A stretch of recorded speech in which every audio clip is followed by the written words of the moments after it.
Hello mga kaibigan, magandang araw po sa inyong lahat. At sa buong mundo, buenos dias, buenas noches, buenas tardes. At good evening, good morning, and good afternoon all throughout the world. At nais ko lamang pong magbigay ng maikling mensahe para sa Holy Week natin, ngayong Lenten season. Nais kong magbahagi ng isang mensahe, mga kaibigan, na kahit papaano makakatulong sa ating mga dinadalang mga suliranin sa buhay, mga kaibigan, lalo na ngayong Holy Week. Dahil mahal na mahal tayo ng ating Panginoon, Kanyang ibinigay ang Kanyang sarili upang tayo'y iligtas sa kasalanan, tubusin sa kasalanan. So ganun po ang pag-ibig ng ating Panginoon sa atin. Ganun siya magpahalaga sa atin, mga kaibigan. So ito po, mga kaibigan, ang buhay natin ihahalin tulad ko sa isang puno ng saging. Siguro naman lahat ang bawat isa sa atin ay nakakakilala o nakikilala ang uri ng saging na ito. Ito ay kung tawagin ay saba. Pero maraming klase po ng saging. At ito po ay nabubuhay hindi lamang po dito sa atin sa Pilipinas, all throughout tropical countries in the world. Nabubuhay po ang saging. So, nais ko lamang pong ihalin tulad ang buhay ng saging sa buhay ng tao din. Kasi alam niyo po, laging sinasabi, marami po nagsasabi, mabuti pa ang saging may puso. Subalit ang tao may puso nga, pero hindi naman ginagamit.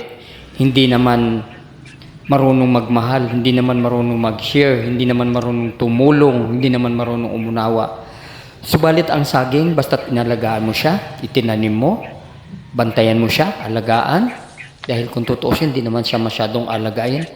Bibigyan kanya ng bunga, bibigyan ka ng puso, bibigyan kanya ng mga dahon na halos lahat mapapakinabangan na ngayon. Kahit ang katawan niya, pwede nang ilutong gulay, mga kaibigan. So, ganun po ang saging. Pagkatapos niyang lumaki, mapapakinabangan mo yung kanyang mga dahon. Maggagawa tayo ng suman, pwede natin siyang ipambalot. Pagkatapos niyan, magbubunga, magkakaroon siya ng puso. At pag lumaki na po yung puso, magkakaroon po ng bunga ng mga saging. Kukunin natin ang puso, pwede natin iluto, gawin natin kilawin, gawin natin pangsahog sa kare-kare o ano pa man na luto. Marami pong paraan ng pagluluto ng puso ng saging.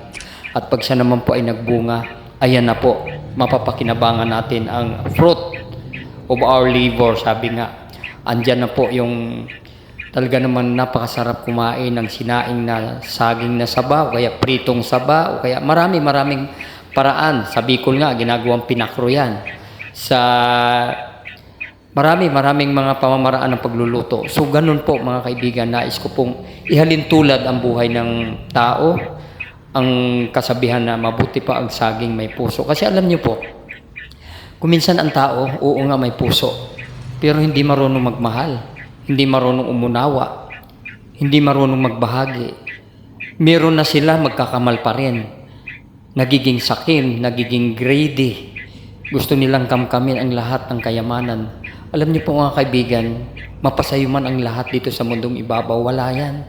Baliwala lahat yan, iiwan natin yan, hindi natin madadala. Hindi po ba napakaraming mga mayayamang tao?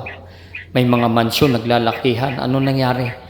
Yung iba, inabandona na yung mga mansyon, naiwan ang kanilang kayamanan. Meron nga ako mga kilala, nagsumikap ng todo. Nung yumaman, doon naman sa kinuhan ni Lord. So ano nangyari?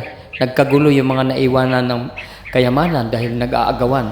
Alam niyo po, hindi importante sa buhay yan, mga kaibigan. Dekorasyon lang yan. Pansamantala lang yan. Tayo naman inarito sa mundong ibabaw. Pansamantala lang, lahat tayo lilisan, lahat tayo maglalaho, lahat tayo mawawala dito sa mundo. Bakit hindi natin pairala ang pag-ibig, ang tunay na pagmamahalan?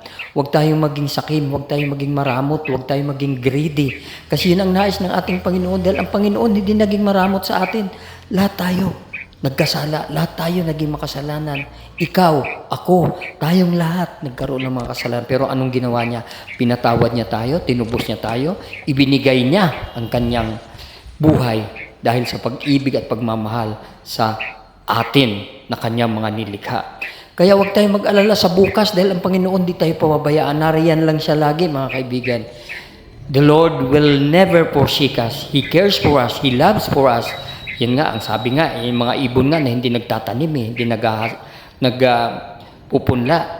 Pinapakain niya, tayo pa kaya na kanyang nilikha na hindi pakainin. Kaya mga kaibigan, lagi natin isa puso ang ating Panginoon. Hindi niya tayo iiwan. Andyan siya lagi. Nasa taas, tinitingnan tayo. Andito lang siya sa paligid-ligid. Mahal tayo ng Diyos. Lagi niyong tandaan mga kaibigan.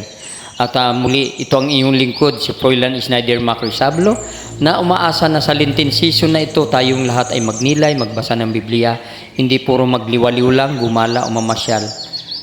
Manalangin tayo, magnilay tayo, at magbasa ng Biblia.